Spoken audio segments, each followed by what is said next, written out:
วันนี้เป็นครั้งที่ 24 ตรงกับวันที่ 3 ธันวา 2568 ข้าพเจ้านายนิติพล สมฤทธิ์ขอเปล่งวาจาสาธยายพุทธมนต์ถวายเป็นพุทธบูชา ธรรมบูชา สังฆบูชา และอาจาริยบูชาแด่องค์พระคำปฏิไตรเจ้า องค์หลวงปู่สำเร็จรุ่นหลวงปู่บุญเดช หลวงปู่ศิลา ตลอดทั้งครูบาอาจารย์ผู้เป็นเจ้าของวิชาจินดามณี ขอเทพเทวดาเจ้าทั้งหลายโปรดจงมาอนุโมทนาในการสวดสาธยายของข้าพเจ้านี้ ขออนุภาพคุณพระรัตนตรัยครูบาอาจารย์และเทพเทวดาทั้งหลายโปรดจงบันดาลให้จิตของข้าพเจ้าเป็นสมาธิอันควรแก่การสวดสาธยายมนต์ต่อไปบทสวดชุมนุมเทวดาสมันตาจากกาบาเลสุอัตตรักขชันตุเทวตาสธรรมังมุนิราชสาสุนันตุสักขโมคขังสักเคกาเมจารูเปคิริสิทขาลาตาเลจันตาลิเขวิมานีทิเปรัตเถจคาเมวดุวานาคหเนเคหาวัตถุมหิเคเตภูมาจยันตุเทวาชาลาธาลาวิสเมยะขาคันทัปปนาคายตินทันตาสันติเกียยังมุนิวราวจนังสาธวเมสุนันตุธรรมสวนากโรอายมพันตาธรรมสวนากโรอายมพันตาธรรมสวนากโรอายมพันตาอายมพันตาบทสวดนามกาลสิทธิคาถานะโมตัสสะภะคะวะโตอะระหะโตสัมมาสัมพุทธัสสะนะโมตัสสะภะคะวะโตอะระหะโตสัมมาสัมพุทธัสสะนะโมตัสสะภะคะวะโตอะระหะโตสัมมาสัมพุทธัสสะบทสวดสัจจกิริยาคาถานาทิเมสรังอัญญังพุทโธเมสรนังวรังเอเตนะสัจวัชนะสติเมหุตุสัพพทานาทิเมสรังอัญญังธัมโมเมสรนังวรังเอเตนะสัจวัชนะสติเมหุตุสัพพทานาทิเมสรังอัญญังสังโฆเมสรนังวรังเอเตนะสัจวัชนะสติเมหุตุสัพพทาบทสวดมหาการุณิโกนาโถติอาทิกาคาถามหาการุณิโกนาโถอัฏฐายะสัพพะปานิเนงปุเรนตวาปารมีสภาปโตสัมโพธิมุตตมังเอเตนะสัจวัชนะมาหุตุสัพพุปทวามหาการุณิโกนาโถหิตายะสัพพะปานิเนงปุเรนตวาปารมีสภาปโตสัมโพธิมุตตมังเอเตนะสัจวัชนะมาหุตุสัพพุปทวา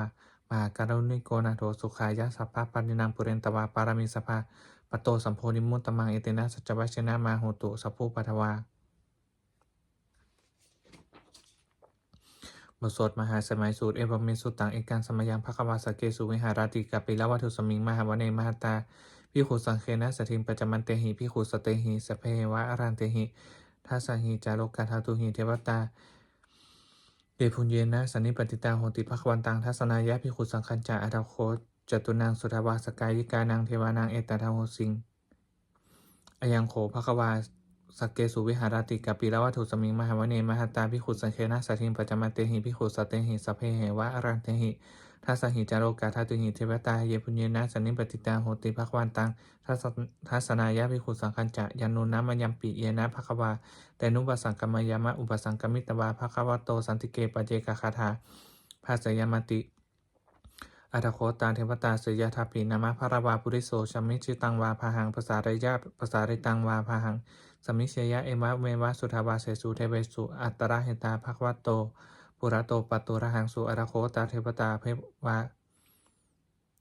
ภควันตังอภิวาเทตวาเอกามันตังอาทังสุเอกามันตังทิตาโขเอกาเทวตาภควโต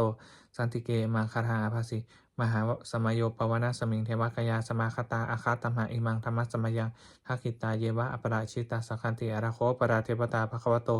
สันติเกมังคาถาอาภาสิตัตตระภิกขโวสมาทังทาหังสุจิตตังอัตโนอุชุกมะกังสุสาราชีวะเนตานิขเหตวาอินทาริยานิราคันติปันทิตาติอาราโคอัมปราเทวตาภควโตสันติเกมังคาถาอาภาสิเชตวาขีรังเชตวาปริคันท้ายขีรังโอหัจมะเมชาเตจารันติสุธาวิมลาจักขุมัตตาสุทันตาสุนาคติอาราโคปราธิปตาภควโตสันติเกมังคารังอาภาสิเยเกจิพุทธังสารนังคตาเสนาเตคมิสันติอปายะภูมิงปหายะมนุสังเทหังเทวกายังปุริปุเรนสันติติอาราโคภควาพิขัวมันเตสีเยพุญเยนะพิคเวทัสสุโลกาทาตุสุเทวตาสันนิปติตาโหติตถาคตังทัศนายะพิขุสังคัญจะเยปิเตพิคเวอเหสุงอติตมัทธานังอารันโตสัมมาสัมพุทธาเตสัมปิภควันตานังเอตัปปรมาเยวะเทวตาสันนิปติตาอเหสุงสยทัพปิไมหังเอตาระหิเยปิเตพิคเวภวิสันติอาณาคตมัทธานังอารันโตสัมมาสัมพุทธาเตสัมปิภควันตานังเอตัปปรมาเยวะเทวตาสันนิปติตาภวิสันติสยทัพปิไมหังเอตาระหิอาจิขิสมิพิคเวเทวกายานังนามานิกิตยิสมิพิคเวเท วากายานังนามานิเทธิสามิภิกขเวเทวากายานังนามานิตังสุนาถาสาธุกังมนาสิกโรธะภาสิสามิติเอวัมพันเตติโขภิกขุภควโตปัจจโสสุงภควาเอตถะโวจะสีโลกันมนุษย์กัสสามิยถาภูมาตถาสิตาเยสิตาคิริขพารังปหิตตาสมาหิตาปุถุสีหาวาสาลินาโลมหังสาพิสัมพุโนโอทาตมานัสสาทุทาวิปัสสนามาลาเวลาพิญโยปัจจสเตยตวาวเนกปิลวัฏเวตโตอมัตตยิสสทาสาวเกสัสเนรเตเทวกายาภิกันตาเตวิชานาถาภิกขโวเตจะตะอัตตปมะการุงสุตวาพุทธศาสสนังเตสัมปตุระหูยานาอมนุสานาทัสนาอเปเกทัตตมะทักขุงสหัสสังอัฏฐสัตตริงสตังเอเกสหัสนังอมานุสานามาทักสูงอเปเกนะตมะทักขุงทิสาสภาพุราหุงตัจจสภาพิญญายะวะขิตวานะจักขุมาตโตมันตยิสสทาสาวเกสัสเนรเตเทวกายาภิกันตาเตวิชานาถาภิกขโวเยวหังกิเตยิสามิคิระหิอนุปปัสโสสตตาสหัสสาวายาขาภูมากปิลวัฏวายทิมันโตชุติมันโตวนัมโตยัสสเจโนโมธรรมนาภิกมุภิกุนังสุปติงวนังชาสหัสสาเหมวตายะขนานาตวานิโนทิมันโตชุติมันโตวนัมโตยัสสเจโนโมธรรมนาภิกมุภิกุนังสุปติงวนังสัตตาคิลาติสหัสสายะขานานาตวานิโนทิมันโตชุติมันโตวนัมโตยัสสเจโนโมธรรมนาภิกมุภิกุนังสุปติงวนังอิเจเตโสระสสหัสสายะขานาตวานิโนทิมันโตชุติมันโตวนัมโตยัสสเจโนโมทัมมนาภิกมุภิกุนังสัมติวนังเวสัมมิตาปัจจสตายะขานาตวานิโนทิมันโตชุติมันโตวนัมโตยัสสเจโนโมทัมมนาภิกมุภิกุนังสัมติวนังกุมพิโรราชคหิโกเวปุลสานิเวสนังพิญโยนังสตาสหัสสังยะขานังปยิรุปัสสติกุมพิโรราชคหิโกโสปคัสสุติวนังปุริมันจาริสังราชาหตตารัตโถภาษาสติคทาปนางอธิปติมหาราชายสัสสิโสปุปตปิตสาภาโวอินทานามามหาปลาอิทิมันโตชุติมันโตวนามันโตยัสสสิโนมทัมนาภิกมุงภิกุนังสัมติวนังทักขินันจาริสังราชาวิรุราโหตปัสสาสติกุมภานานังอธิปติมหาราชายสัสสิโสปุปตปิตสาภาโวอินทานามามหาปลาอิทิมันโตชุติมันโตวนามันโตยัสสสิโนมทัมนาภิกมุงภิกุนังสัมติวนังปัจฉิมันจาริสังราชาวิรูปโคปัสสาสตินาคานังอธิปติมหาราชายสัสสิโสปุปตปิตสาภาโวอินทานามามหาปลาอิทิมันโตชุติมันโตวนามันโตยัสสสิโนวัฒมนาภิกมุงภิกขุนังสัมติมุนังอุตตรัญจันทิสังราชากุเวโรตัปปัสสสติยะขานังอธิปติมหาราชายัสสสิโสปุปตาปิตัสสะพหาโวอินทานามามหาปลาอิทิมันโตชุติมันโตวนามันโตยัสสสิโนวัฒมนาภิกมุงภิกขุนังสัมติมุนังปุริมาทิสังทัตตารัตโถทักขิเนนะวิรุราหโกปชิเมนะวิรุปโขกุเวโรอุตตรังทิสังจัตตโลเตมหาราชาสมันตาจตุโลทิสาทัทธัลลมานาอาทังสุวะเนกปิลวัฏเวเตสังมายาวิโนทัสสาอคูวจานิกาสรามายาโกเลนทุเวเลนทุวิภูจาวิภูโตสาจันทาวโนกัมมะเสโทจากกินุมันทุนิมันทุจัปปนันโทโอปามัญโยจะเทวสุโตจมาตริจิตาเสโนจะคันทโพนโรราชาชโนสโพอาคูปจัสสิโขเจวะติมพลุสุริยวชสายเตจันเยจาราชโนคันธพาสหาราชุพิวัฒมนาภิกมุงภิกุนังสัปติวนังอาถาคูนาภาษานาคาเวสาราสหัตตชกากัมพลัสตราอาคูปยาคาสหายติมพิยมุนาทรัตตาราถาจะอาคูนาคายัสสิโนเอรามโนมหานาโคสปคาสวติงวนังเยนาคาราเชสหสาหารันติทิพาทิชาปขีวิสุจจักขูเวหายสาเตวนามาชาปตาจิตราสุปนาอิติเจสนามังพยันตทานาคาราชานามาสิสุปนาโตเขมามังกาสีพุทโธสันนาหาหิวาจาหิอุปวะหายันตานาคาสุปนาสารณะมังกังสุพุทธังชิตาวชิระหัตเถนะสมุทาอสุราสิตาภัตโรวาสวัสเสเตที่มันโตยัสสสิโนกาลกัญชามหาสิสมาอสุราธานะเวคสาเป็นปจิจิ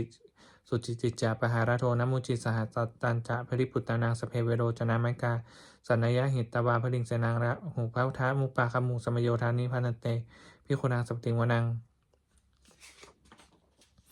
อาโปจาเทวาปัทวีจาเตโชวายโยตถาคมุงวรุณาเทวาโสโมจายัสสาสหเมตตากรุณากายิกาคุเทวายัสสิโนทัสเตสากายาสเพนันตวานิโนทิมันโตชุติมันโตนัมโตยัสสิโนโมทัมนาภิกมุงภิกขุนังสัปติงวนังเวนทูจาเทวาสหริจาสมาจันทุเวยมาจันทสุวนิสาเทวาจันทามาคูปุรคิตาสุริยสูปนิสาเทวาสุริยมาคูปุรคิตานักขัตตานิปุรคิตวาอาคูมัทวะละหากาวาสนังวาสโวเสโธสโกปะคะปุรินทโททัสเสเจสากายาสเพนานะตวันนิโนทิมันโตชุติมันโตวนัมโตยัสสิโนโมทัมมนาภิกมุงภิกขุนาสุปติวนัง อาราคูนะ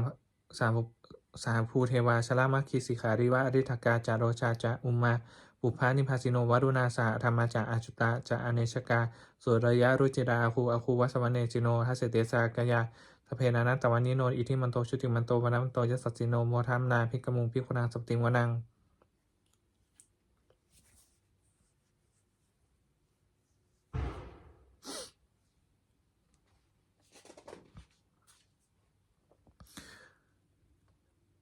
สมานามหาสมานามานุสามนุสตัมมาทิฏฐาปทุสิกาอาคูนโมปทุสิการาคูหารโยเทวาเยจาโลหิตวาสิโนปะคามหาปราคาอาคูเทวายัสสสิโนทัสเสเตสากายาสเพนานัตตวันนิโนทิมันโตชุติมันโตวนัมโตยัสสสิโนโมทัมนาภิกมุงภิกขุนางสปติงวนังสุกากรุมมหาอรุณาอาคูเวคณสาสหโอทาตะไคหาปโมคขา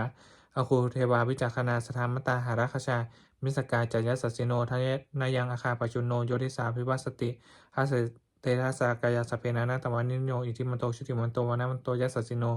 โมทัมนาภิกมุงภิกขุนางสปติงวนังเขมิยาตุสิจายามากันทกาจยัสสสิโนสัมพิตกาลมัสเสถาชวตินามาจาสวานิมานะรัติโนอาคูอาราคูปรานิมิตาทัสเสเตทัสสากายาสเพนานาตวันนิโนทิมันโตชุติมันโตวนัมโตยัสสสิโนโมทัมนาภิกมุงภิกขุนางสปติงวนังสัทเทเตเทวานิกายาสเพนานาตวันนิโนนามันวะเยนะอาคันฉุงเยจันเยสัทิสาสหปะพุทธาชาติมัคคิลังโอคตินะมนาสาวังทะเขโมคันตารังนาคังจันทังวะอสตาจิตังสุภรามานปรมัตโตจะปุตตายที่มันโตสหัสนังกุมารโรติโสจาโสปคัสปติงวนังสหัสธรรมะโลกานังมหาพรหมาทิติทัตติอุปปโนชุติบันโตพิสมากายโยยัสสสิโสทัสเสธาอิสราคูปเจกวะสวัตติโนเตสัญจามัชโตอาคาหาริโตปริวาริโตเตจาสัพเพพิกันเตสินเทเจเวสภามะเกมราชนาภิกามิปัสสะกนะหัสสามัชยังเอถาคานะทัตถะพันทัตถะราเคนะพัทธมุทัว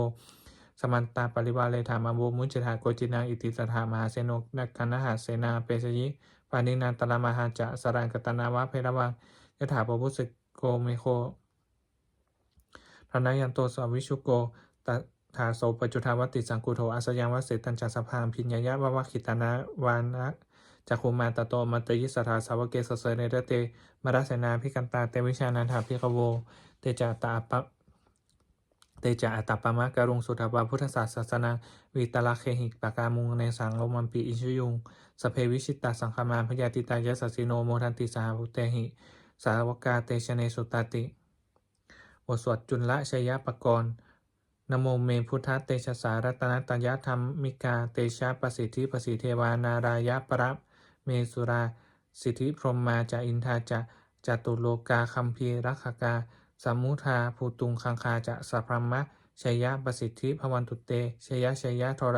ณีอุดัตินาทีชยะคะคนละตนละนิสัยนิรายสายเสนนะเมรุราชปุณราชีชยะคัมภีระโสมพีนาเคนทะนาคีปิศาจภูตากาลีชยะทุนนิมิตาโรคีชยะสิงคีสุธานานามุขชาชยะวารุณมุขสัตตาชยะจัมปาทินาคะกุลคันทกชยะคัชคนนัตุรงสุกระผู้ชงสีหะพยัคฆาทีปาชยะวารุณมุขายาตาชิตาเสนนารีปุณณสุทธินรดีชยะสุขาชีวีชยะธรณีตะเลสทาสุชัยยาชยะธรณีสถินสทาสัตตินสทาชยะมังกราชบัญญาภวะเคชยะวรุณยักเขชยะรักขเสสุระภุชะเตชาชยะพรหมเมนทัคนาชยะราชาธิราชสัจชัยชยะทวิงสพังชยะอารันตาปัจเจกะพุทธทะสาวังชยะมเหสุโรหาโรหดินเทวาชยะพรหมาสุรโขชยะนาโควิรุรักหโกวิรุบโขจันทิมาราวิอินโทจะเวนะเตโยจะภูกุเวโรวรุโนปิจะอัคคิวายโยจะปชุนโหกุมารโรทัตตารัตโกอาธารสะมหาเทวาสิทธิตาปสะอาทโยอิสิโนสาวกาสัพพาชัยยะรามโมภวันตุเตชัยยะธรรมชัยยะธรรมโมจะสังโฆจะทัสสะปาโลจะชัยยะกังเอเตนะชัยยะเตเชนะชัยยะโสถีภวันตุเตเอเตนะพุทธะเตเชนะโหตุเตชัยยะมังคลัง ชโยปิพุทธสัสสิริมโตอายังมรัสสะจัปปปิมโตปราชโยอุโคสยัมพุทธิมันเตปโมทิตาชยตถาพระมะคณามเหสีโนชโยปิพุทธสัสสิริมโตอายังมรัสสะจัปปปิมโตปราชโยอุโคสยัมพุทธิมันเตปโมทิตาชยตถาอินทคณามเหสีโนชโยปิพุทธสัสสิริมโตอายังมรัสสะจัปปปิมโตปราชโยอุโคสยัมพุทธิมันเตปโมทิตาชยตถาเทวคณามเหสีโน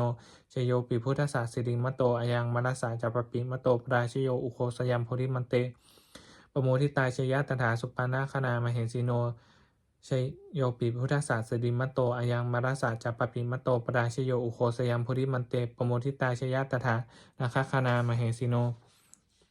ชัยโยปิพุทธสัสสิริมโตอายังมรัสสะจัปปปิมโตปราชโยอุโคสยัมพุทธิมันเตปโมทิตาชยตถาพระมะคณามเหสีโนชยันโตโพธิยามูเลสักกายานังนาทิวัตโน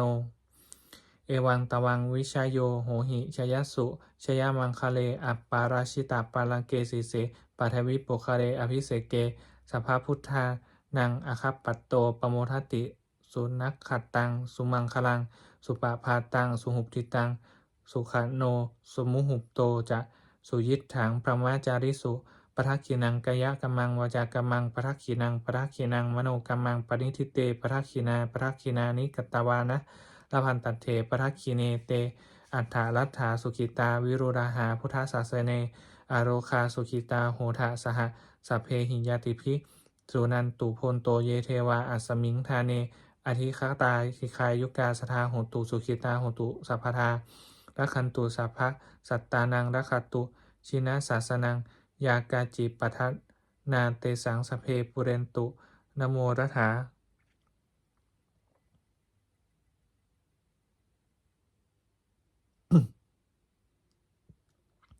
ยุตตัดกะเลปวัสสันตุวสังวสาวราหากาโรคาจุปัตถวาเตสังนิวาเรนตุจัสสัพพทากายาสุขังจิตตาสุขังอรหันตุยะราระหังบทสวดธรรมบทนิยามะสุตตังเอวัมเมสุตตังเอกังสมยังภควาสวัตถิยังวิหารติเชตาวาเนอปะ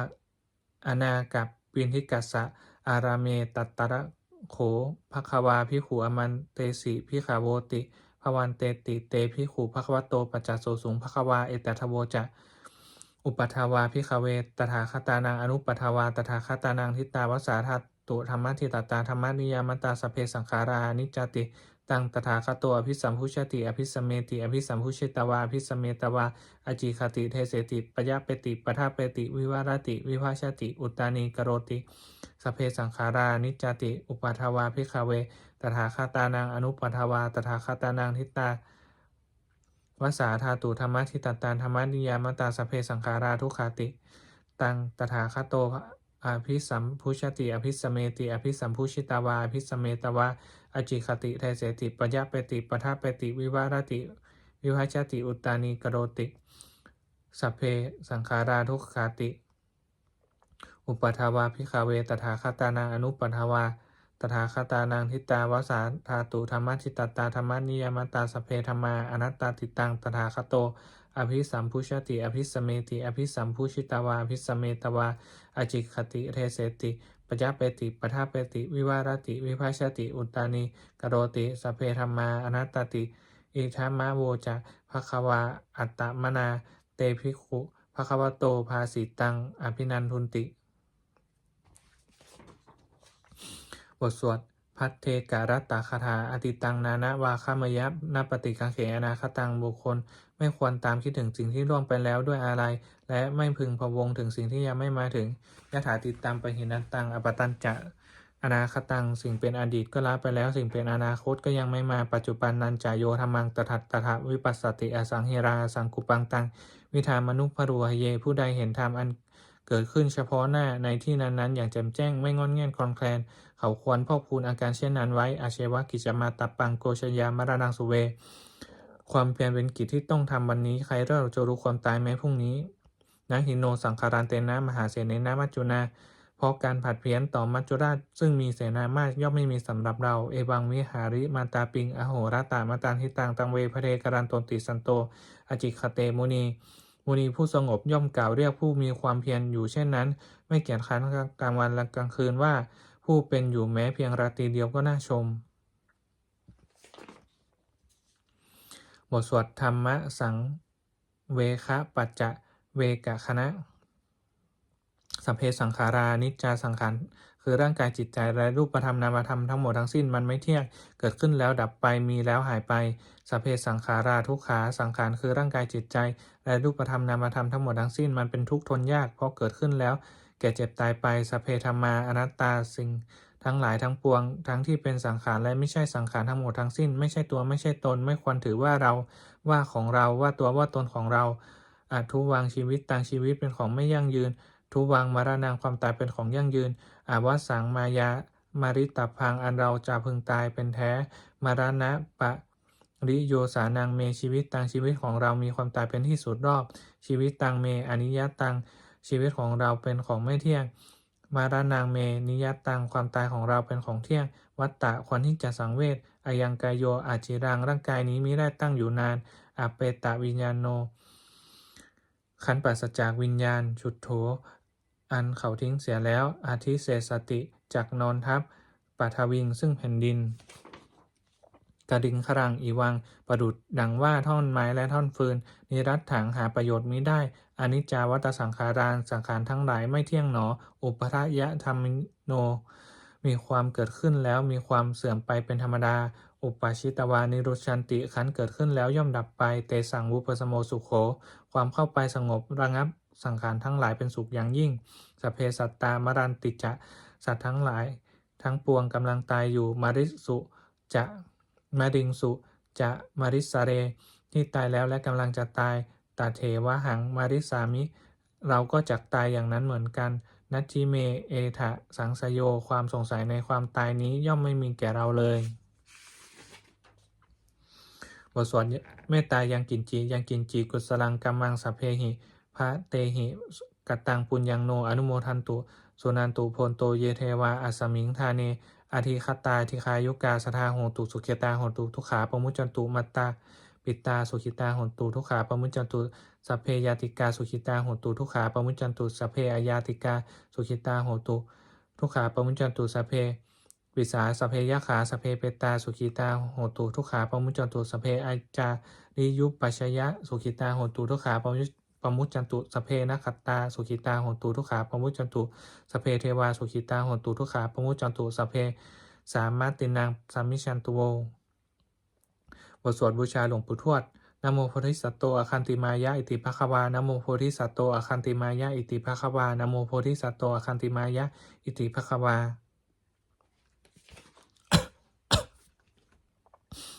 ปฏิทนคาถายาเทวตาสันติวิหาราวาสินีทุเปคาเรโพธิคาเรตหิงตาธรรมะทานเนนะภวันตุปุชิตาโสทิงกโรนัตเตทาวิหารามันทะเลเทราจนะจามชานวังกาจากพิขโวสารามิกาธานาปฏิอุปัสกาคามาจเทสานิคามาจอิสราสัปปานาภูตาสุขิตาภวันตุเตชราผู้ชายเยปิจาอัฏสัมภวาสังเสทชาตาอัฏโวปปาติกานิยานิกังธรรมัตวรังปฏิจเตสเปปีทุขสักกโรนตุสังขยังธาตุจิรังสตังธรรมโมธรรมัทธราจัปุคลาสโคโหตุสมะควะอัฏฐายะจะหิตายะจะอัมเหระคตุสธรรมโมสัพเพปีธรรมจาริโนบุจิงสัมปัปปุเนยมะธรรมเมอริยปเวทิเตปสานาโหตุสัพเพปีปานิโนพุทธศาสเนสัมมาทารังปเวชันโตกาเลเทโวปวัสตุวุธิภาวายะสัตตานังสมิทธังเนตุเมธนิงมาตาปิตาจะอัตตรชังนิจังรักขันติปุตตะกังเอวังธรรมเมนะราชาโนปะชังรักขันตุสัพพทาเทวตาอุยโยชนะคาถาทุกขปัตตาจนิทุกขาพยาปัตตาจนิพยาสกปัตตาจนิโสกาโหตุสัพเพปิปานิโนเอตาวัตตาจะอามิหิสัมปตัง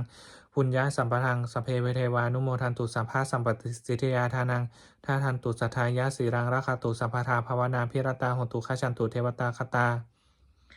สุมังคละคาถาโหตุสัพพังสุมังครังรักขันตุสัพพะเทวตาสัพพะพุทธานุภาเวนะโสติโหตุนิรันตรังโหตุสัพพังสุมังครังรักขันตุสัพพะเทวตาสัพพะธรรมานุภาเวนะโสติโหตุนิรันตรังโหตุสัพพังสุมังครังรักขันตุสัพพะเทวตาสัพพะสังฆานุภาเวนะโสติโหตุนิรันตรัง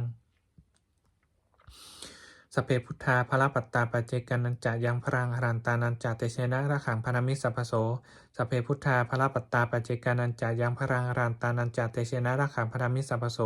สพเพพุทธาภรปัตตาปัจเจกานัญจายังพรังหรันตานัญจาเตเชนะระขังพนามิสัพพโสสพเพพุทธาภรปัตตาปัจเจกานัญจายังพรังหรันตานัญจาเตเชนะระขังพนามิสัพพโสสพเพพุทธาภรปัตตาปัจเจกานัญจายังพรังหรันตานัญจาเตเชนะระขังพนามิสัพพโสสพเพพุทธาภรปัตตาปัจเจกานัญจายังพรังหรันตานัญจาเตเชนะระขังพนามิสัพพโสสพเพพุทธาภรปัตตาปัจเจกานัญจายังพรังหรันตานัญจาเตเชนะระขังพนามิสัพพโสสพเพพุทธาภรปัตตาปัจเจกานัญจายังพรังหรันตานัญจาเตเชนะระขังพนามิสัพพโสสพเพพุทธาภรปัตตาปัจเจกานัญจายังพรังหรันตานัญจาเตเชนะระขังพนามิสัพพโส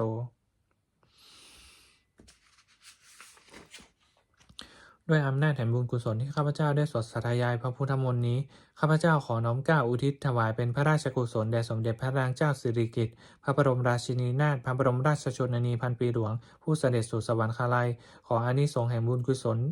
นี้จงเป็นสาภาสิริมงคลแก่ข้าพเจ้าให้แคล้วคลาดปลอดภัยจากทุกโศกโรคภัยอันตรายทั้งปวงให้มีแหล่งรายได้อันสุจริตมั่นคงเป็นสัมมาอาชีพอันชอบธรรมคำว่าไม่มีอดอยากยากจนขออย่าได้มีแก่ข้าพเจ้าขอให้ข้าพเจ้ามีสัมมาทิฏฐิตั้งมั่นในพระธรรมคำสอนแห่งองค์สมเด็จพระสัมมาสัมพุทธเจ้าดำรงอยู่ใน